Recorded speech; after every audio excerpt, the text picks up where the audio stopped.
In October of 24, I got a call about 3 yak yearlings for sale. The family had some issues going on. They decided they couldn't care for them anymore. I was suspicious they were underweight when I picked them up, but when I got them home and was able to put hands on them, the extent of their malnutrition became very clear. One of the 3, a steer, was very thin. I mean, you could see his backbone through his hair, but he seemed otherwise pretty healthy. One of the heifers in particular was really bad off, and the trailer ride here clearly made it worse. There were a few times in those first 2 weeks when I thought I might lose her. The third critter of the 3 was a super woolly heifer who hadn't been properly groomed, and she had a ton of hair felted to her body. But with winter coming, I had to be careful not to remove too much, though I did take off quite a bit. Because she was so thin, she didn't have any flesh to help keep her warm. So I picked up 3 yak calves this morning. They're yearlings. I just let them off the trailer. I'm like, where are we? We're not in Kansas anymore. So in the hubbub with all the calves, I haven't talked much about these guys, but these 3 yearlings that I picked up last week are in a bad way. They horribly malnourished. Skin and bones, unfortunately. I have found that most of the time when I've bought yak from folks, they've been underweight, but this is by far the worst I've had. I just think people that aren't experienced with yak, they see fluffiness and they think they're fine, but under this, they are literally skin and bones. So, talked with the vet. I have kind of a plan. Fortunately, I found a grain that they're excited to eat, which I was struggling with finding something that they were willing to consume, especially these 2 heifers, which are especially underweight. They just kind of had lost their appetite. It did worm them. Maybe that helps. Anyway, doing my best to rescue these guys. I'm not sure at the condition they were in. I'm not sure they would have made the winter. So we're kind of in a rush here, trying to get weight on them before the cold weather really hits. So anyway, I'll hopefully be posting more about them now that Little's doing better, and introduce you to them. Hey girl. These guys have been challenging. They are just so uninterested in food. It's I guess I need to call the vet again and get some ideas. I have 1, 2, 3, 4 different types of forage out here, different hays and silage. I've tried multiple kinds of grain. I just went to Tractor Supply, try a bag of hay pellets. I don't know. I just I feel like she's peeing. I guess I won't video her while she's peeing. Oh, Mr. Bull, that wasn't very nice. I just feel like we're not making very much progress with these 2 heifers. The little steer is doing great. He's putting on weight really well. But these 2 are just not interested in eating. So we continue searching for a solution. Well, at least one of the 3 is doing really well. This is Hayes. He's the steer. He is very food motivated, which means he is eating pretty much everything that I'm putting in front of him. And when I put loose minerals in there, he ate them all. So he's a really good patient. He's put on 18 pounds in the last few weeks. So I mean, he already looks better and has more energy and all kinds of things. So at least one of them is doing well. I told this girl if she followed me, I would bring her to an awesome place. So I have fenced this little area here with this nice, long, lush grass. So the pen they're in has some grass, but not a lot. And like I said, I'm struggling to get them to eat enough. So I thought if I put her somewhere where there was lots of grass, maybe we would finally make some progress with her. Come on, Dot. But clearly she remembers that previously in her life, she used to do this, because it hasn't taken very long for her to remember. I think she likes it. I'm going to go get her friend. And then they can just eat and eat and eat. I'm not sure they have experience with hot wire. Hopefully that won't be an issue. But I can't imagine them wanting to go anywhere else. I think they might be happy in there. Hopefully this will do the trick. I've tried everything else and nothing else is working. So, bon appetit. Eat to your heart's content, please. Turns out this last ditch effort that I had to put them up on this hill with this grass was the best thing I ever did. Within a week or two even, I could start to see a difference in them, how they were eating, how they were behaving, how they were looking, and it all went up from there. Well, this was exciting. I poured the grain in this morning. Minnie came running. Dot wasn't running, but she came. And look. Look. Hallelujah. This is so exciting. So excited. Somebody. This is like the 6th time he's gone by. Somebody is starting to feel a little better. And back again. Hi, Hayes. Like to see that. Oh, so this is an exciting day. I just brought Hayes in to weigh him, and since he got here, he's put on 44 pounds. And you know what else? There's some flesh here. It is not just bump, bump, bump, bump, bump, bump, bump of ribs. Oh, no wonder you're feeling better, buddy. Good morning, Dot.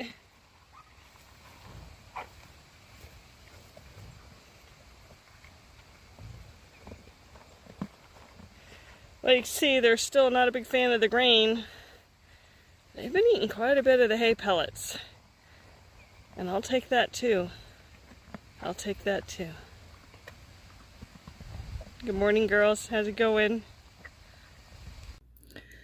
Dot, who when she first got here had been so weak in the hind end that she was falling and stumbling, who was grinding her teeth nonstop in pain and discomfort.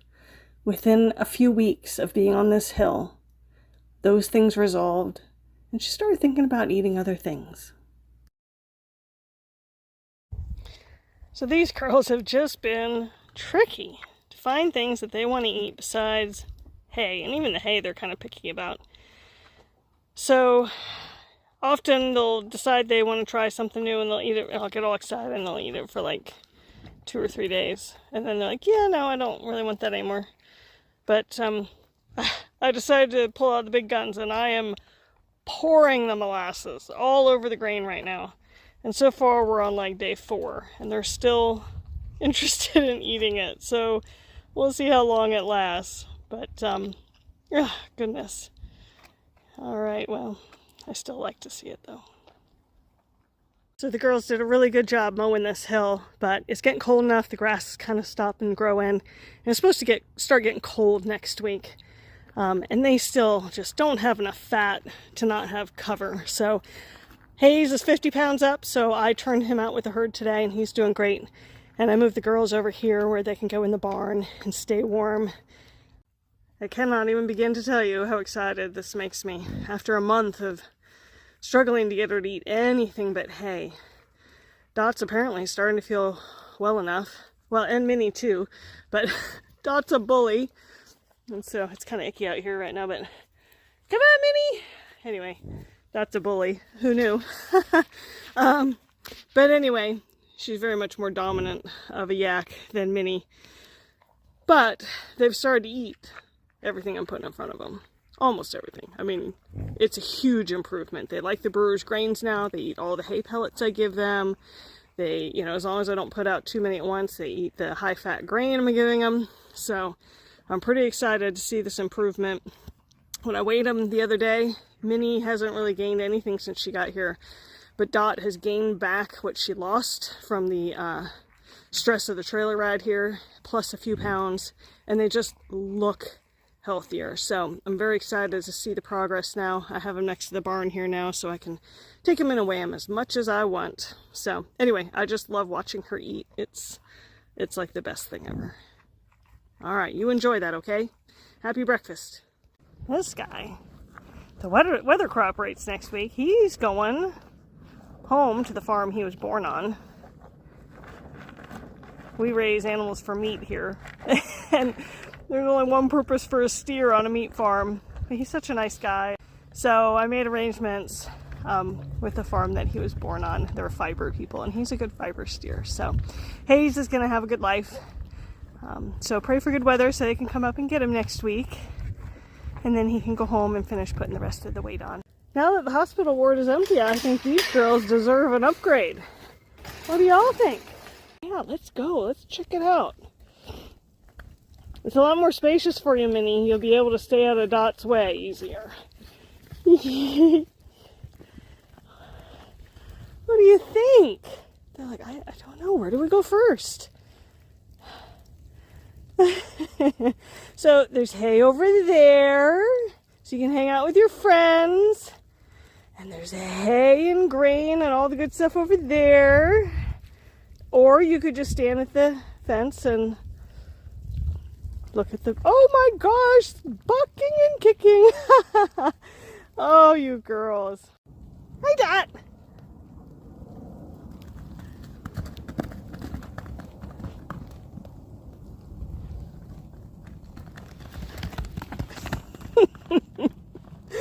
Oh, Minnie's wanted to run.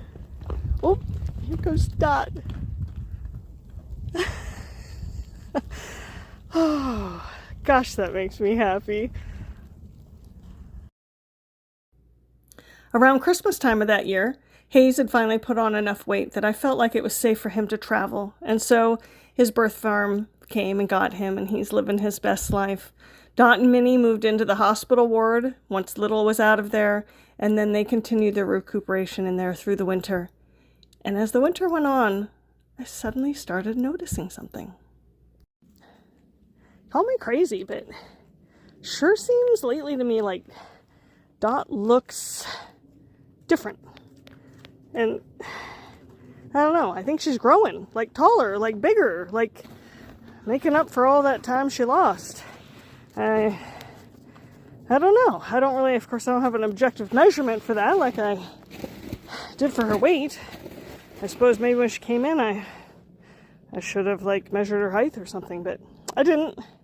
But for some reason, she just looks different to me. So I'm going to assume that there's a reason that I feel that way. So good job. Keep eating, girls. And Minnie is like keeping up with her, so I guess whatever's happened to Dot is happening to Minnie. I know it's hard to walk through this stuff, isn't it? As spring came and the weather warmed, I started working on grooming Minnie bit by bit. It was too much to do all at once. The hair was so tight to her skin that even with shears, it was painful for her. But over time, we got it done, and boy, did she feel better. Well, I finally got some heavy-duty shearers, whatever you want to call them, to help poor Minnie lose that matted hair.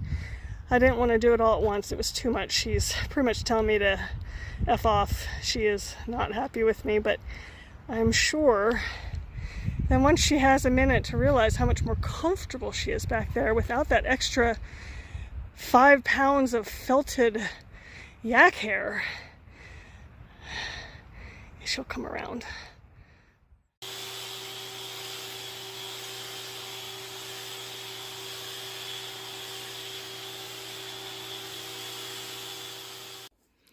Well, I just took Minnie's temperature, and I thought while she was in there, since she's a little subdued compared to normal, that I would finish quick shearing her shoulders. The hair was so tight that shearing is the only way, and it was still uncomfortable when when she isn't ill. She was jumping around so much in the chute that it was tricky, but we were able to get it done. I think she realizes, oh, it feels so much better. Oh my goodness, what a concept.